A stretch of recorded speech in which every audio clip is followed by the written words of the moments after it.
Hi guys! Mabuhay! It's me, your girl, InDaynaMo, and welcome back to my Taglish channel!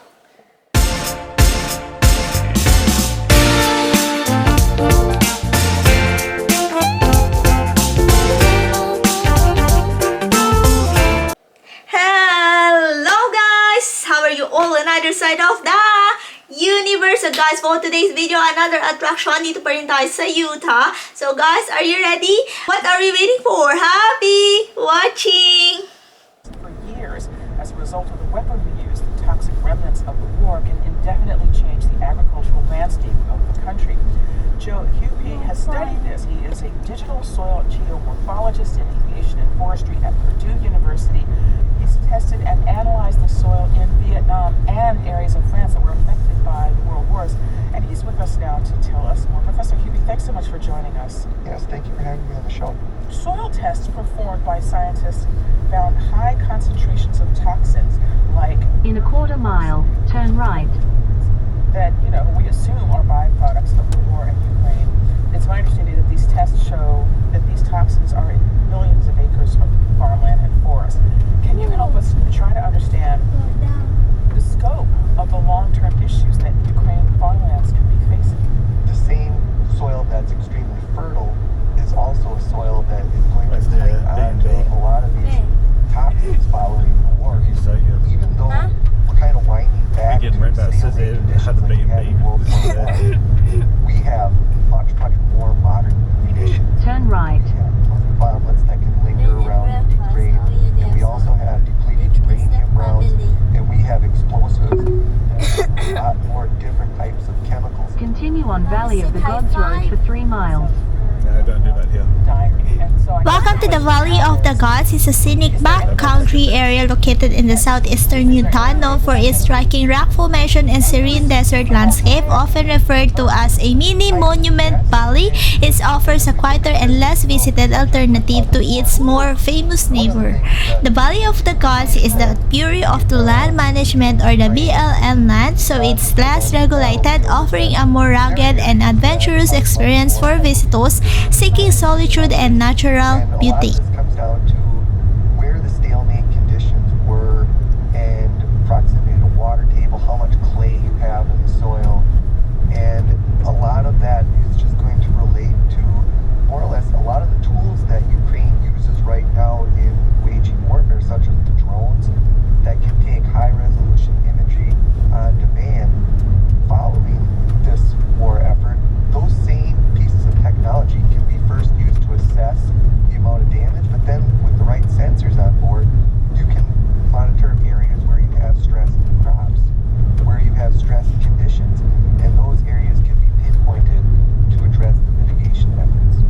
Right, I guess the question I have is how long does that take? Assuming that at some point, hopefully, this conflict comes to an end. I wish I knew the answer to that, but what's really interesting is if we look at one of the largest acute high magnitude disturbances rendered by humans, it occurred in Ukraine, and that's Chernobyl.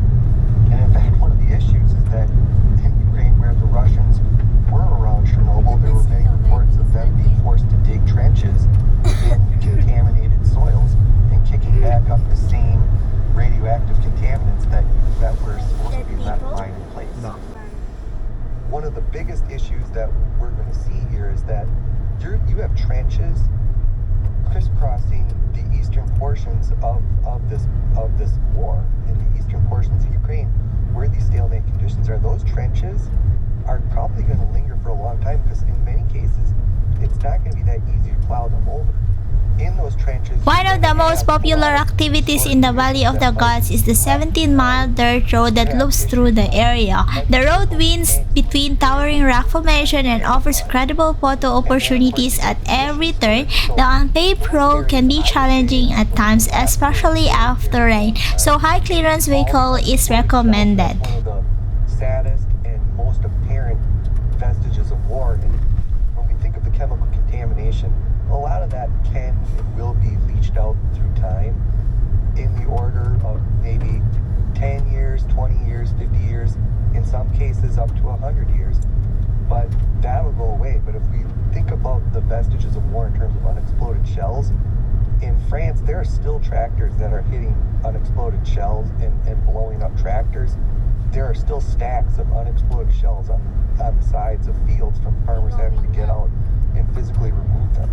It goes to the other side, goes back up the What we'll see highway. in Ukraine is, So it's like a tourist drive. unfortunately, we're going to see a lot of people getting killed or injured in the years afterwards from Go both all ways. of these forgotten Because with the unexploded goosenecks, shells. it's quicker to go that That is way rather Professor than Joe Hupy. He drive teaches at out, Purdue go back and then go University, past and he goosenecks. So joined it us to seems to talk go about this the way. toxic substances accumulating in Ukraine, especially in their farmland. Professor Hupy, thanks so much for talking to us about this. Thank you so much for having me.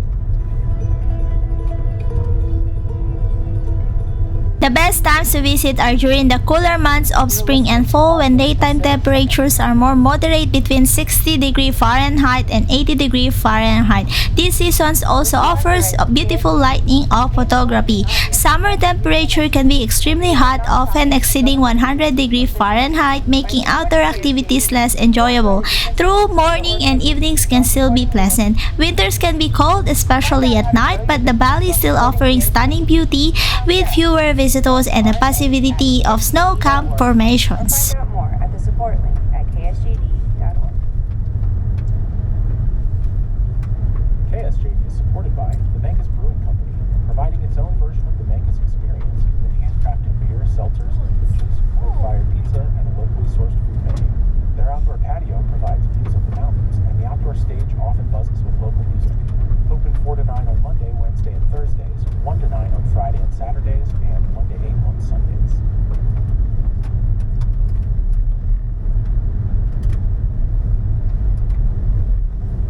I'm Janine Herbst So with these clean up my bed headlines. by now. The Biden administration says all customers of Silicon Valley Bank will have full access to their deposits in an extraordinary move by federal officials to backstop billions of dollars in uninsured money. Officials say they're taking decisive action to protect the U.S. economy by strengthening public confidence in the banking system. Off the coast of San Diego, at least 8 people are dead. Several others are missing after 2 suspected migrant boats capsized in heavy fog and choppy seas as they approached the shore. And in his sharpest rebuke yet of his former running mate, former Vice President Mike Pence says former President Donald Trump endangered his family on January 6th. Pence is considering a run for president. I'm Janine Herbst, NPR News.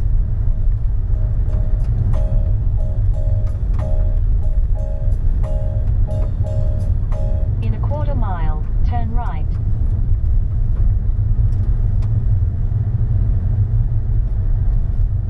Support for NPR comes from this station and from Indeed, designed to be an all-in-one hiring platform with tools to help businesses attract, screen, and interview candidates they need to fill all their job openings. More at Indeed.com/NPR. And Turn right. focusing on civil Follow the liberties, road. foster youth, public Good was radio, drunk, I and think, the they would go arts. down mud roads. And from the John S. and James L. Knight Oh, it's Foundation, helping NPR advance there. journalism. Continue on Valley of the Gods Road for 13 miles. Oh, there you go, it's a bit more.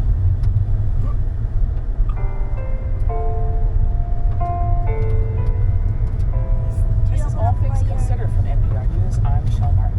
Florida Governor Ron DeSantis has been popping up around the country as he teases an anticipated presidential bid. Officially, the governor is promoting his new book, but that book and the events around it tout his record in Florida as a blueprint for a national agenda. I think we really have done a great job of drawing a line in the sand to say the purpose of our schools is to educate kids, not to indoctrinate kids. DeSantis is referring here to his so-called parental rights in education law that was passed last year. It's been dubbed the Don't Say Gay law by opponents because it restricts schools from teaching kids from kindergarten to 3rd grade about gender identity and sexual orientation. The Florida legislature began last week, and there are at least 2 new bills which would expand regulations on sex education in schools. We called Anna Ceballos to tell us more about all of this. She's a Yeah. reporter for the Miami Herald, and she's been following Goes back Governor again. DeSantis and these new bills closely, and she's with us now. Anna, thanks so much for joining us. Thanks for having me. So I just Some wanted to start mountain. by asking you to tell us more about these new education bills. First I want to hear about the substance, and then I want to hear about the politics. So the substance first. What would these bills do? Like, how might it change what goes on in schools? Right, so these two bills that have been filed by Republicans, one in the House and one in the Senate, would really build on last year's parental rights and education bill, which prohibited discussions and lessons on sexual orientation and gender identity from kindergarten through third grade. These bills would expand that from pre-kindergarten to 8th grade. And they also add a few other provisions that would bar educators and school staff from referring to students with pronouns that differ from those assigned to them at birth, for example. And as currently written, one of the bills would also make it the policy of every single K-12 public school in Florida that, quote, a person's sex is an immutable biological trait and that it is false to describe a person a pronoun that does not correspond to their sex. So they're really trying to take aim at the transgender students in school who might be, telling teachers that they have a preferred pronoun. And to put that into context, there are about 16,000 Florida teenagers, which is roughly like 1% of children between the ages of 13 and 17 that are identified as trans here in Florida. These are the two kind of marquee measures that are being touted so far. Are there other measures also expected along these same lines? Along the culture wars, there really are. We are expecting a legislative session that could be Culture Wars 2.0 or so for solidifying really the platform that DeSantis has been building as he's, flirting with the potential run for president in 2024. And what we're seeing is really a heavy focus again on education. You can see the Valley of the Gods, and the Valley of the Gods has no visitor center, restrooms, or water sources, so visitors should bring all the supplies they need. The dirt road through the valley can become impassable after rain, so it's important to check the weather and the road condition before visiting. As a BLM management area, it is important to practice leave no trace principles to preserve the natural beauty of the valley for future visitors. Because while he supports the ideas and obviously based on the universe of information that we have on the positions and the stances that he's taken in the last 2 years, it's fair to say that the legislature wouldn't be doing this without being sure that it is consistent with the governor's ideology, who's very popular in Florida. But DeSantis is trying to, we've asked for comments specifically on what his stance is on these measures, and he's saying, well, bills change throughout the process. We will take a stance when it's appropriate. So he's not really endorsing them as of right now, but we know where he stands on these issues. So let's talk a little bit more about him. Governor DeSantis has been traveling around the country. California, he's been in California, he's been to Dallas. On Friday, he was in Iowa. And interestingly enough, ahead of former President Trump's visit tomorrow. It's ostensibly, it's a book tour. While there are no designated trails, the Valley of the Gods allows from free-form exploration. Visitors can hike whenever they like, making it an excellent place for those seeking solitude and an off-the-beaten-path experience. The open desert landscape offers a sense of vastness and isolation, perfect for exploring without the crowds found in more popular areas. He's using really this book tour to introduce himself to the national audience. He still doesn't have as big of a name recognition. While he is on national headlines all the time, and he has shown to be really popular in Florida, where he recently overwhelmingly won a re-election, he's still trying to introduce himself to voters. So I think he's using this as a test run. So he's still being coy about running for president. What is he waiting for? I mean, the working assumption seems to be that he's laying the groundwork. What would he be waiting for? One thing to keep in mind, I think, maybe it's timing, right? I mean, I think he's trying to, again, broaden his platform, like solidify it, strengthen it. And the legislative session just started, and he has an opportunity to really strengthen the policies that he's been pushing for the past 2 years, to really grow what he can run on if he does decide to run. And that legislative session ends in May.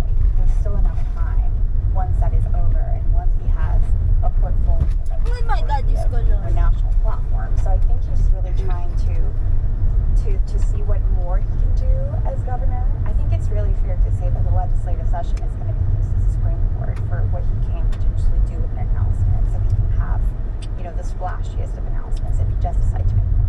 As I think his travel schedule indicates, and as the interest in him sort of indicates, good portion of Republicans. That's all. They're kind of hope for the presidency as a replacement for the former president, Donald Trump. Why is there so much hype around him?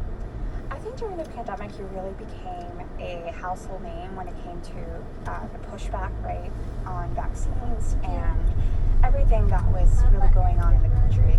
And now that he has shown that, you know, in the 2022 election, that he won Florida by a nearly 20-point margin, where in the state that is won usually by razor-thin margins. And I think that with at least what we've heard from conservatives is that, you know, they do sometimes prefer Trump, but they do see DeSantis as a Trump candidate without the baggage, without the legal disputes, without the potential criminal charges hanging on the horizon.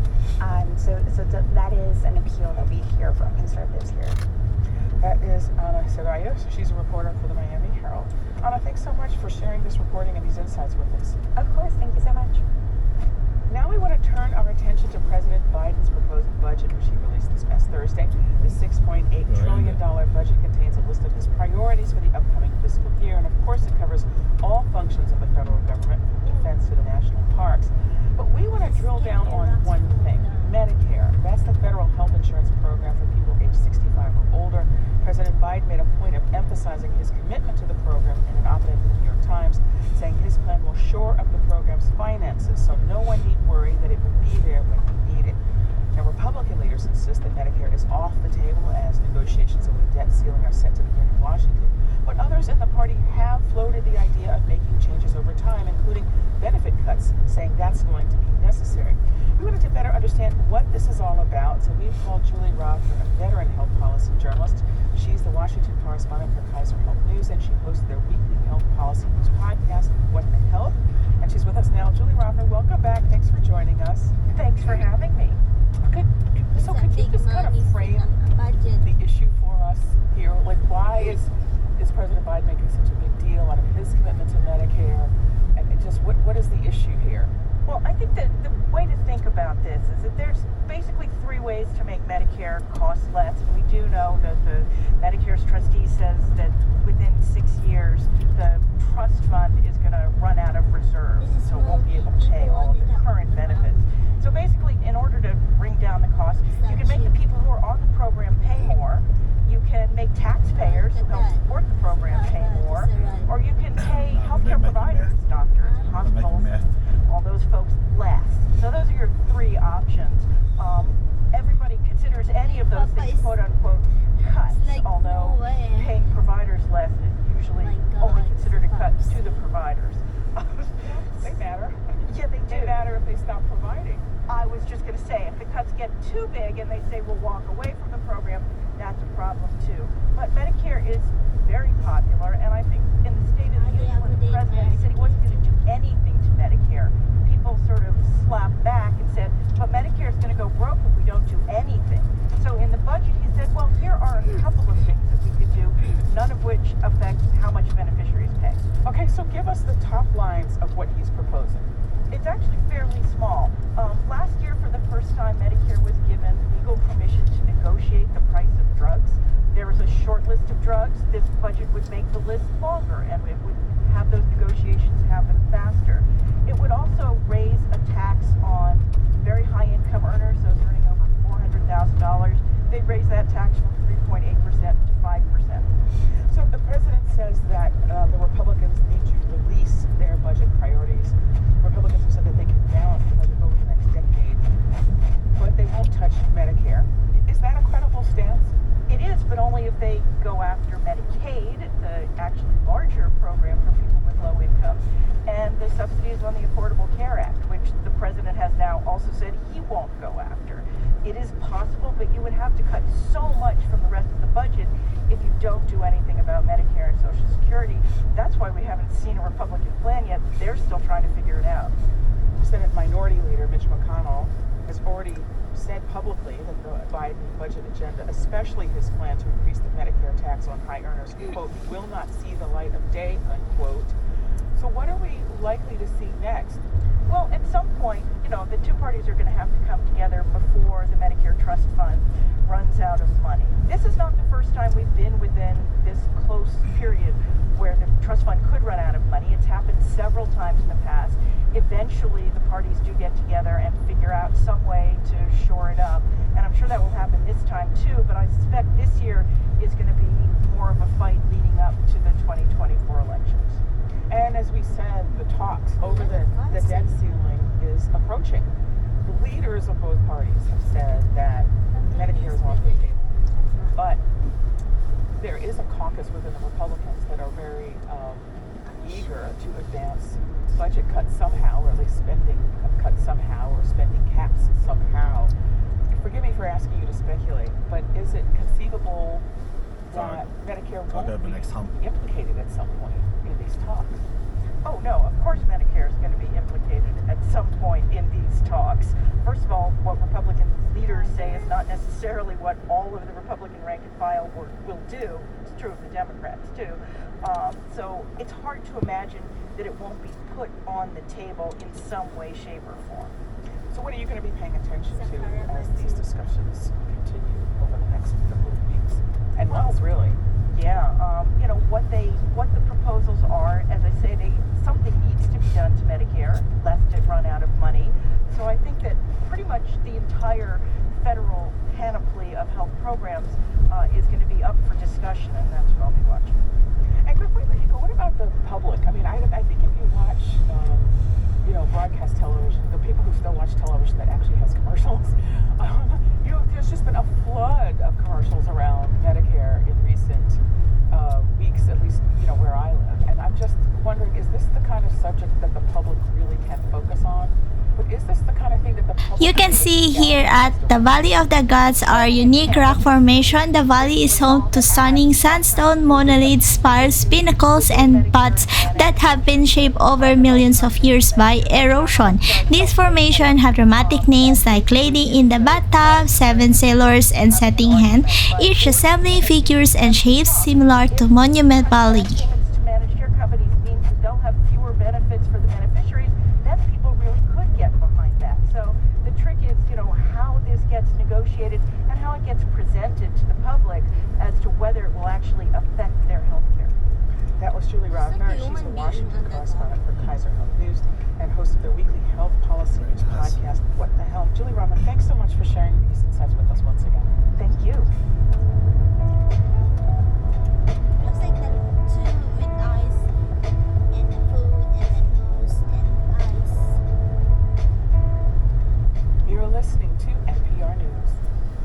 Likely tribes doing it. We often tell our kids to shoot for the stars. Students at a Canadian... With its breathtaking vista, dramatic lightning, and colorful sandstone formations, the Valley of the Gods is a photographer's dream. The best times for photography are early morning and late afternoon, when the sun casts long shadows and the rock formations glow in vibrant hues and red and orange. Like scientists, they started with a question. We really wanted to know, for all of the people who rely on EpiPens or epinephrine, if they ever went to space, or astronauts in space, would we be able to rely on these things? That's Raina Smith, one of the students who worked on the project. Once she and her classmates figured out the question, they needed to find a way to test whether space travel would affect epinephrine or not.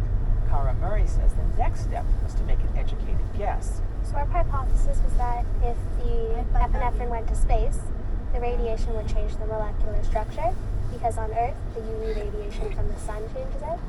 So the ionizing radiation in space should change the molecular structure of the epinephrine in the EpiPen solution. The students partnered with Professor Paul Meyer, a chemist at the University of Ottawa.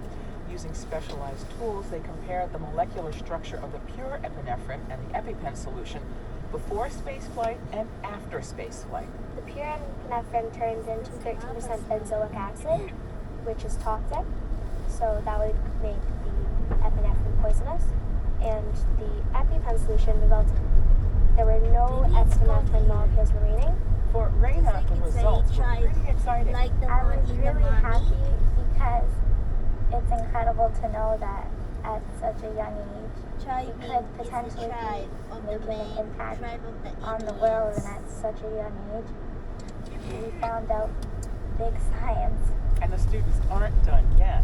So The valley supports desert wildlife such as jackrabbits, coyotes, and various species of lizard and birds. The vegetation is typical of the high desert with sagebrush, juniper trees, and cacti dotting the landscape. The pure epinephrine and EpiPen solution in space. We also wanted to know if they had any advice they wanted to pass on based on their success. Cara says, Don't be afraid to try to answer your question, even if it may seem silly, or if you think that it may seem obvious, and you might find out something really big. and for Raina, There's no right age to try and do something new with science. Anyone at any age can discover something new as long as you have the passion and you put your 100% in. how big are their plans? Some might say out of this world. I really do hope Primitive dispersed camping is allowed throughout the Valley of the Gods. There are no designated campgrounds and no facilities like water or restrooms, so campers must come prepared for a backcountry experience. Camping beneath the towering rock formations and under the vast starry sky makes it for a unique and peaceful experience. colonize Mars in the future. That was Cara Murray and Raina Smith. They are students at St. Brother Andre Elementary School's program for gifted learners in Ottawa, Canada. Tomorrow on Morning Edition, with pandemic restrictions lifted, tourists are returning to Mississippi's famous Blues Trail, and museums are trying to do more to honor the connection between blues music and civil rights history. But there's a battle over how this history is taught. We are still in the South, and there's a political game that you play, unfortunately, because you have to do it in a way not to offend. You can listen to that story tomorrow on the radio, online, or by asking your smart speaker to play NPR or your member station by name. This is NPR News. the way of the caravan earlier. I'm Layla Halden. Morning Edition from NPR News makes mornings more bearable. Scientists at the University of Arizona came face to snout with a satellite picture of what looks like a teddy bear etched on the red planet. The Valley of the God is situated in the Four Corners region, which is rich in Native American history. The area hosts cultural significance for several Native American tribes, particularly the Navajo people, who regard the landscape with spiritual reverence. Edition on KSJE every weekday morning, 5 to 9 a.m. Hi, this is Cannonball from the KSJE Daytime Collection. Are you looking for the best new music, but also want to hear your favorite songs from the years gone by? On the Daytime Collection, we always strive to play perfect songs, something you can sing along with, but also the best new releases so you know what's fresh today. Tune in to the KSJE Daytime Collective on weekdays from 9 to 11 a.m. and 1 to 3 p.m. Or find the 2-week archive of collected shows. At least this buddy cleared out now. It's actually sunny. I'm Janine Herbst with these headlines. The Biden administration says all customers of the now closed Silicon Valley Bank will have full access to their deposits, and officials say they will have funds from the Federal Deposit Insurance Fund in order to cover billions of dollars in deposits. As California cleans up from several storms that left towns and roads flooded in the central part of the state, the National Weather Service says another atmospheric river with heavy rains is expected tomorrow. And at the weekend box office, Scream 6 took the top spot, debuting with $44 million in ticket sales. The film has so far made $76 million globally. I'm Janine Herbst, NPR News.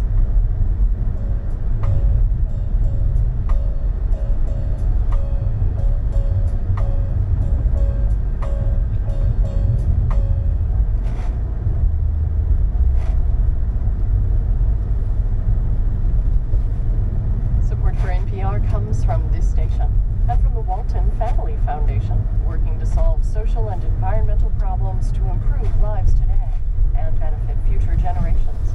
More information at waltonfamilyfoundation.org.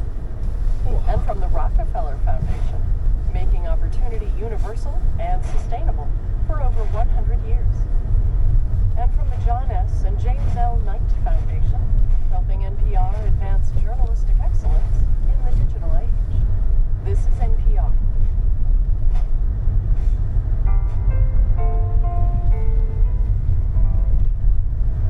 This is All Things Considered from The Valley of the Gods is a hidden gem for those looking to experience the dramatic desert landscapes of the American Southwest without the crowds, offering peace, solitude, and a sense of adventure. But months into this, some cities are still scrambling to offer adequate services to people. New York, for example, could end up spending $1 billion this fiscal year in support of these migrants, which the city's mayor, Eric Adams, has called unsustainable. And at the same time, the Biden administration is moving to make it easier to bring migrants from a few countries to the U.S. as long as they have family in the U.S. to support them. Much of the work supporting migrants so far has fallen to faith groups and other organizations. So we wanted to talk to someone who's been a part of this network for some time. Reverend Juan Carlos Ruiz is a pastor of Good Shepherd Lutheran Church that's in Bay Ridge, Brooklyn, and he's with us now to talk about his efforts to help and what he's seeing. Reverend Juan Carlos, thanks so much for joining us. Thank you. It's great to be with you, Michelle. So as we were saying, there's some 50,000 migrants have made their way to New York over the past year. Many people have been bused from states like Texas and Florida. Would you just tell us some of the stories that you've heard from them? What are some of the circumstances that brought them to New York? So many of them are coming, with their whole family. So you're talking about children in their arms, trekking through jungles, being chased by cartels. I mean, horrifying stories of bodies being found in the jungle as they go up the mountains, as they cross rivers. So this is really a human catastrophe. Talk about some of what awaits people when they're coming to New York. I mean, we get the sense that you and other people in the community have just really been struggling to keep up. So, are there services out there to meet people to help them get settled? Like, how does it work? Many times it doesn't work, and that's where we come in, as communities of faith.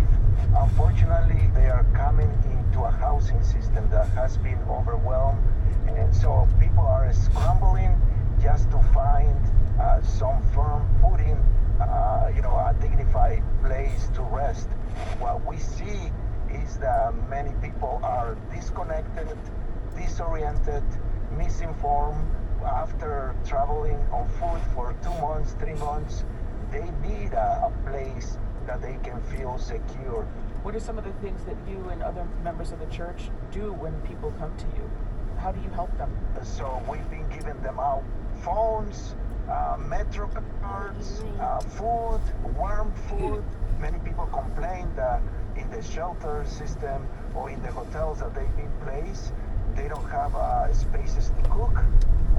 So we have There are nearby attractions like Monument Valley just a short drive away. Monument Valley offers a more iconic rock formation and Navajo cultural experiences.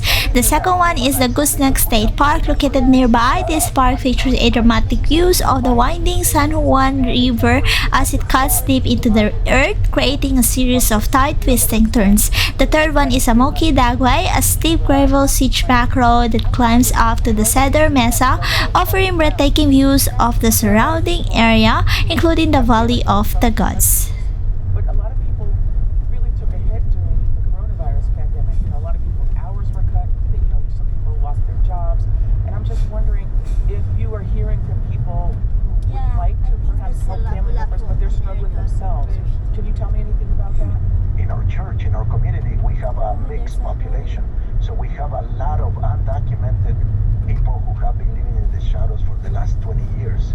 There is a great deal of frustration to see that some people are coming in, the recently arrivals that have a protected status. Well, they themselves who are growing families here, who have been paying taxes for the last 20 years, there is nothing for them. So the tension is really being exacerbated. How does that play out? Like, what kinds of things are you hearing about that? For example, I'm just saying, an acquaintance of mine was telling me that, his father has relatives back in the home country, and the father has been here for some time, was able to attain legal status, has raised his family, and would like to retire. But now the family members who are overseas want him to sponsor them, and he just feels exhausted, and he just feels so conflicted that he doesn't know what to do. And I was just wondering if you are hearing stories like that. All the time, Michelle. I mean, we are hearing not only those stories, but stories of a great deal of extended that generosity that this country has extended to people in the past. But how do they get it? How do they pay back that? They come because they say we want to make this country great. We don't want to take anything away. And we have seen this that to me. This is the land of opportunities. We know that we have a shot in this, so they come with a great sense of hope. That's the Reverend Juan Carlos Ruiz. He's currently a pastor of Good Shepherd Lutheran Church in Bay Ridge, Brooklyn. He's also the co-founder of the National New Sanctuary Movement and the New Sanctuary Coalition of New York City. It's an organization led by and for immigrants who are facing detention and deportation.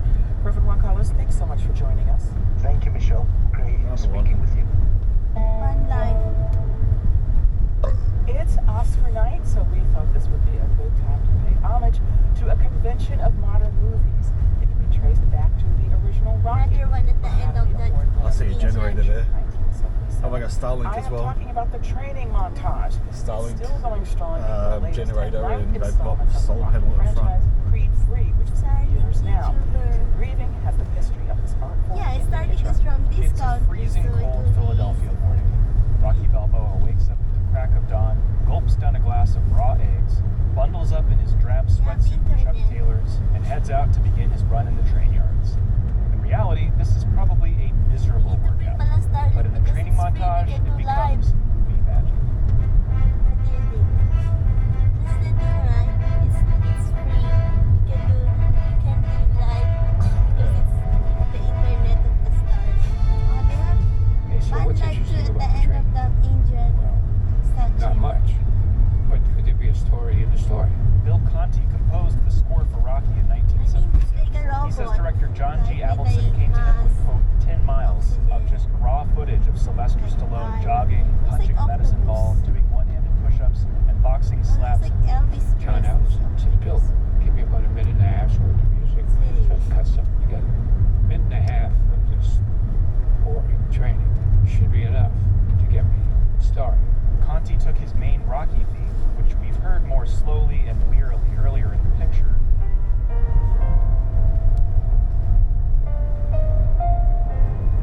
and made it more athletic, more aspirational. Music that you train to. So everybody knows what that is. And disco, yeah, I mean, they should put on that jump around music and listen to some guy in pink shorts tell you to jump higher and faster. He recorded his idea on piano and gave the tape to Avildsen and the editors. Run, give me the one running. Where's the punching bag?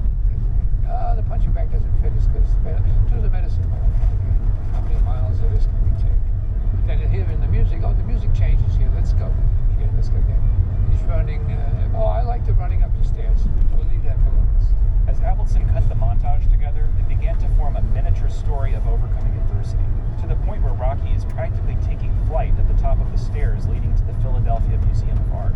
Avildsen kept making it longer, asking Conti to write 30 more seconds of music, then 30 more seconds, until the final sequence was about 3 minutes long. He says, well, look, it's like he's getting stronger during the whole thing. Can't we say that? He said, well, try it, your movie. You can say anything you want. Somebody's lying on the ground. This Frankenstein sequence, powered by the heroic Rocky theme and backed with the 70s disco rhythm, became an iconic part of the Oscar-winning film, and every Rocky movie since has had a training montage. Rocky 3 opens with the Italian stallion on a winning streak and getting soft with fame, as his nemesis Clubber Lang, played by Mr. T, trains to take down the champ. Stallone, who by now was directing the Rocky movies, phoned up Jim Peterick of the band Survivor. He was already my hero, and my wife and I, we named our cat Rocky because we liked those first two movies so much.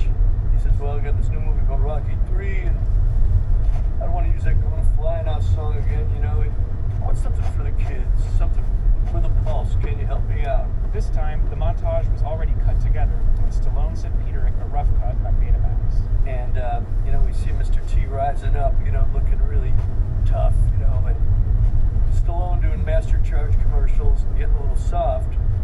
And I just was feeling the pulse of that, and I just started going, just like that. And I see the punches being thrown, and I was just trying to...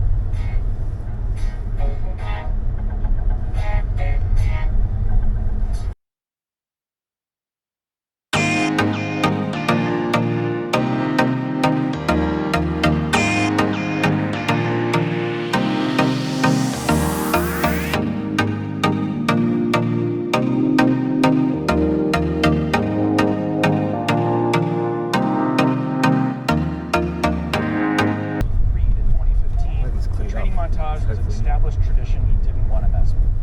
But he and his composer, Ludwig Göransson, made it their own. Adonis Creed, played by Michael B. Jordan, is training for a climactic fight, as per usual, but this time it's intercut with Rocky going through cancer treatment. Old age and youth, sickness and health.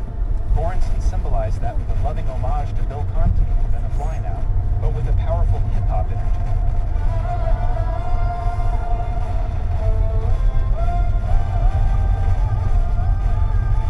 The training montage has clearly taken on a life of its own, which of course means it has inspired parodies, like in an episode of the TV show Arrested Development, when Michael Reed trains for a father-son triathlon to the strains of a song called Balls in the Air.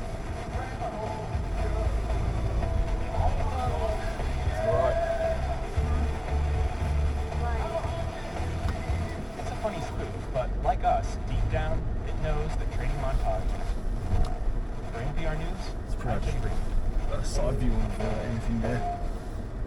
And finally today, a few words from me. I hope you've heard some of the installments in the series from our friends at the Hidden Brain called My Unsung Hero, recounting stories of people whose kindness left a lasting impression. It made me think about my unsung heroes, and I realized I have a lot of them. There's my friend Wendy, who, along with her sisters, has been collecting and shipping boxes of school supplies to under-resourced schools in Ghana every year, ever since I've known her. And that's going on 17 years now. And I'm not talking about one suitcase full of random colored pencils or whatever. I'm talking about 15 or 20 giant cartons filled with notebooks, paints, paper, crayons, soccer balls, you name it, every single year. I was thinking about my neighbors, Paula and Beth, who just seem to magically show up whenever you need help with something, whether it's a book drive or clothing drive, or to figure out how to get lunch for the COVID-19 health workers working home down in the beach.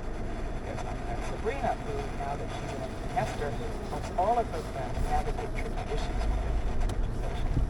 But there's one particular unsung hero I wanted to tell you about, and that is the late, great television correspondent, Bruce Morton. He had a long career at CBS and CNN before he passed away in 2014. He's my unsung hero because he made a terrible mistake that I honestly think might have short-circuited my career.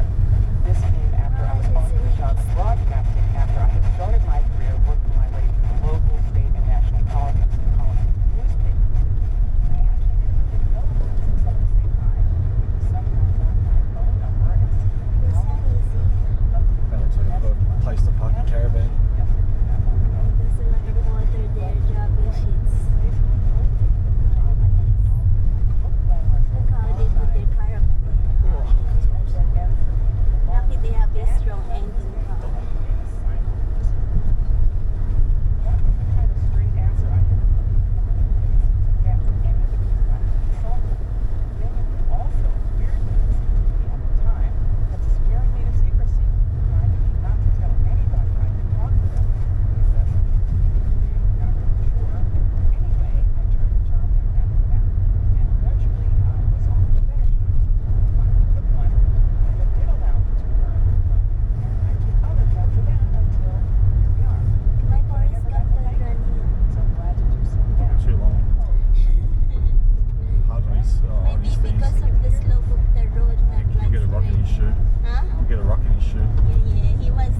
Forest Gump Point's getting. See, it's in the corner of side. Oh, sleeping.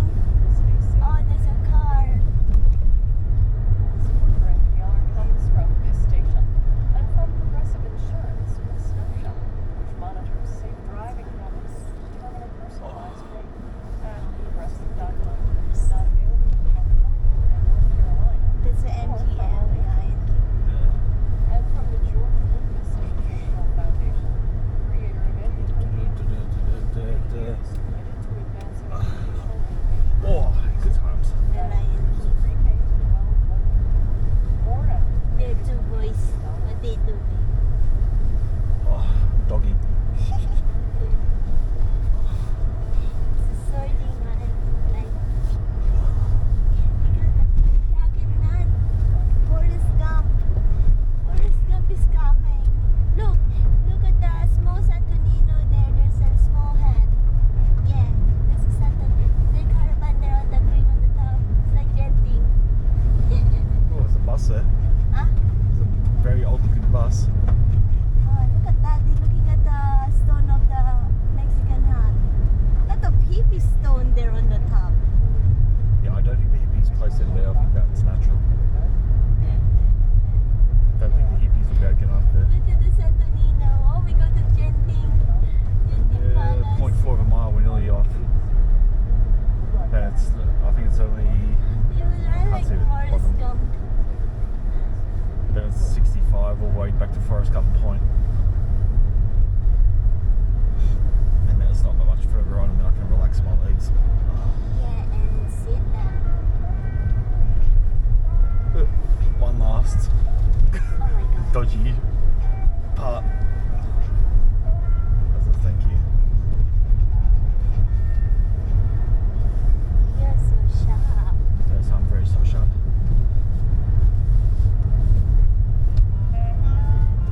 In 1,000 feet, turn right onto US 163 South. Don't disrespect Santonino hat. Okay? Look, it's so. Oh no, you careful the caravan. That's alright, it's very shallow. Shallow like Lady Gaga. Where's Lady Gaga's? I know. Oh, finally. I know. Bye bye, Valley of Gods. Turn right Oh, onto they close US it. 163 South. Oh yeah. What's that mean? After a few scenic of driving inside of the Valley of the Gods, we are now heading to the accommodation and sit back and relax, people of the universe.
The Valley of Gods, guys. So we are still in Utah, and if you haven't yet checked our previous video from Arizona to Utah and a glimpse of Forrest Gump road highway, guys, for today nandun siya sa previous video, and today is the Valley of Gods. So this is continuation of the video, the other video of the previous vlog or the previous video, guys. So anyway, the Valley of Gods is a scenic ground or back area of southeastern of Utah. So nakikita nyo kanina is a mini monument valley. If you see earlier, if you've been watched the previous video, we have a glimpse view of the Monument Valley. So makikita nyo Monument Valley, there's a huge enormous rock formation, but this time dito sa Valley of the Gods, we enter from the Valley of the Gods east side gate.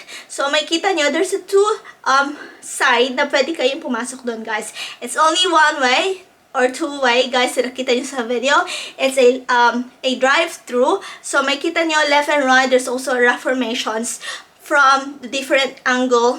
If you're a photographer, it's a good photography during sunset or afternoon, guys. And yes, beautiful talaga yung rock formation by the erosion of the winds. Makikita nyo talaga yung pagka-ano no view talaga. Para siyang postcard, guys. So, it's duly highly recommend if you will go to Utah or from Arizona to Utah, guys. Aside from the Monument Valley is a most popular, but this is the mini Monument Valley, which is the Valley of Gods. So pwede kayo mag-hike dito, guys. Pwede kayo mag-drive through as we did earlier sa video. If you hear what the description of Valley of Gods, guys, makita nyo talaga very stunning, very gorgeous yung mga rock formation doon. And then you can do camping, hiking, guys, but you need to plan ahead because some of the road is unpaved, so you need to do advanced forecast the weather because nga hindi siya sealed, unsealed yung road doon sa may Valley of God. So makita nyo, guys, you can do also camping, you can do also tow your caravan if you are in America, if you are in state, or if you will hire a motorhome, guys. So yes, pwede kayo mag-park doon, but the thing is there's no toilet, there's no reception, there's no water, there's no visitor center. So the visitor center is at the Monument Valley, so in Navajos Visitor Center, guys, na susunod sa ating next video. So anyway, highway, guys, makikita nyo, yes, it's a beautiful drive-through area of the Valley of Gods. Very interesting. It's very nature wonders na sinasabi nila, as I said earlier sa ating description of the video. So yes, guys, so yes, it's very, ganda siya sa mata. Makikita nyo talaga, para siya postcard, as I said a while ago. And yeah, nakita nyo naman kanina, guys, nag-end kami doon and we are heading back to our, it's time to check in na kasi hindi pa kami tayo mag-check in. So, nandito kami sa Valley of Gods first before we heading back to our accommodation doon sa my Utah area. So, guys, ayun na nga. That's the end of our video for today. I hope you enjoy watching. You learned something today. Plus, you had fun for today's of our Valley of Gods dito sa ating video. I hope you enjoy watching. You learned something today. Plus, you had fun for today's video, guys. Thank you very much for watching. Thank you for supporting our video. And mega love shout out to each wonderful, beautiful people of the universe. Thank you from the bottom of my hypothalamus. Please like if you did enjoy our video for today. And please subscribe if you haven't yet. Don't forget to hit the bell button for you to get notified for our next video. And please comment down below if you like this video pa. And see you when I see you on my next one. Bye bye, guys. Be good. You take care. Be safe. And mwah. Ciao.